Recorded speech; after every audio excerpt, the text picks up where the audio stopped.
Hey, what up, guys? Wanted to do a quick review for a movie I just checked out called Funny Games, put out by Criterion just a few months ago. And I was like blown away that Criterion was releasing this. I didn't expect that at all. Like, I honestly thought if anyone was going to release this, I would have thought for sure Arrow. Like, it seems more up Arrow Video's route. Like, it doesn't fit Scream Factory's kind of thing. I feel like it would either be Kino or Arrow. I definitely didn't see Criterion releasing it, and I still don't see why Criterion released it. Like, I honestly don't think it fits their wheelhouse of movies. Um, but I do love the movie. I'm stoked Criterion released it. I mean, I was beyond thrilled. I think it's an awesome movie. I think it's wholly original, and that's probably why it's on the Criterion collection. Unfortunately, it doesn't have any kind of commentary. Uh, I wish they did include a commentary so I can like kind of understand some history on this.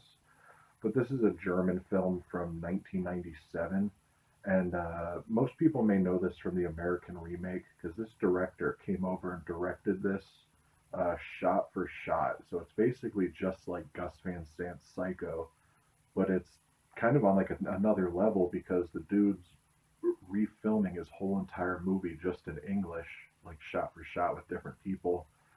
But this one's the better film to me only because everybody in it's unknown to me, and everyone in the remake is known. Like you got like Naomi Watts and the main kid from Boardwalk Empire, and there's someone famous plays the dad. I don't remember off the top of my head, but in this one you get completely unknown people, and there's just a more raw feel to it. But a quick story of it. Basically, this family is going to their town or their lake house for vacation and all that, and they're a more higher class family. And this neighborhood, you could tell, is just run by really high class people.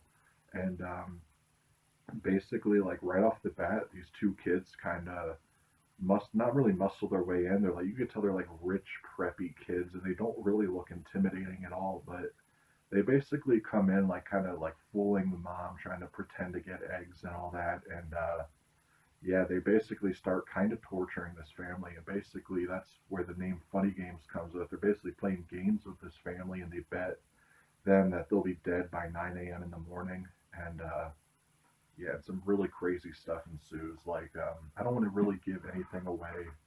Um, like, there's one scene I really want to talk about, but I don't want to spoil it for anybody, but it's a brutal scene and it's kind of shocking they had the balls to go where they did. Because there's two like golden rules in horror: you don't kill animals really, and you don't kill kids. So this movie's pretty shocking in that regard. And one of the scenes that has to deal with that, it like lingers for like 10 minutes, 15 minutes on this scene. It's an intense scene. And there's some really dark comedy elements to it also. Like there's some scenes that like I think are intentionally made for you to laugh, and it's weird too because the one of the torturer dudes like goes into was it breaking the fourth wall where he'll like look at you at the camera and kind of wink at you and tell you stuff like kind of like Deadpool does. It's really kind of bizarre. It may be the first time I've ever seen that in a movie, beside like in a horror movie like that. Like you don't really see characters break the fourth wall like that in movies like this, so it's really bizarre. And there's one cool part in the beginning that kind of took me off guard.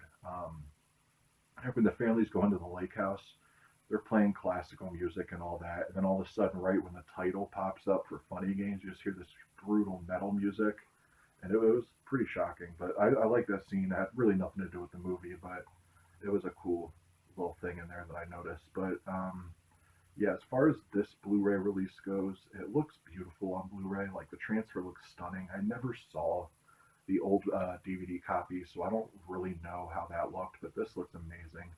Um, yeah, there's not a whole lot more I could say about it. Like, it kind of is lacking in features, I think, for a Criterion release.